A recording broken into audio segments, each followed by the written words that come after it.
La rentrée scolaire est synonyme de dépenses. Ce n'est pas aux parents qu'il faut le dire. Les chaussures sont un poste important dans le budget parental. Caroline Hick a mené l'enquête et a par exemple voulu savoir s'il fallait payer le prix fort pour acheter de la qualité.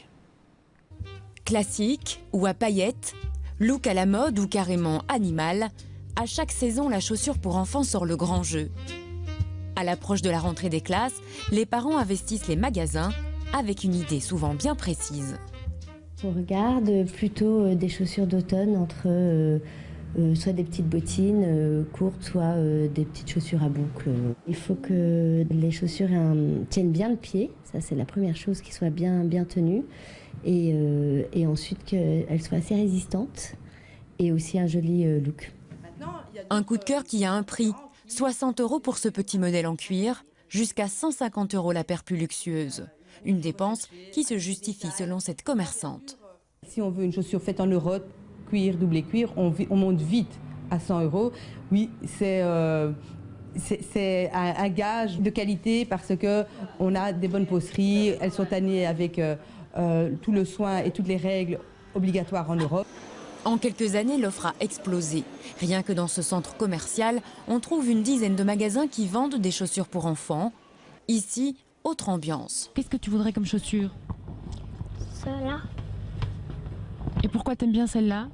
Ils sont classiques et belles. Ce magasin se définit comme une enseigne de moyenne gamme, avec des prix et un choix différent. À partir de 35 € par exemple, on est carrément sur un produit avec intérieur cuir. À partir de 49 € et 59 €, on est vraiment sur un modèle intérieur-extérieur cuir. On prend par exemple un modèle ici, qui a 49 €, qui a une semelle déjà en cuir.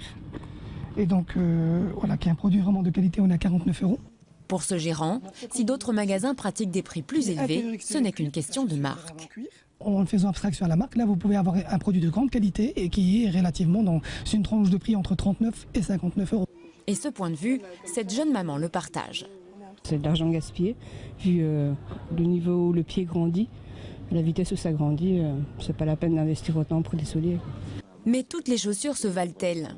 Pour le savoir, il faut avoir le bon réflexe, selon ce podologue. Il y a 3 tests à faire qui permettent de dire si c'est une bonne chaussure. Première chose, c'est au niveau du contrefort. On va regarder s'il est rigide mais pas trop.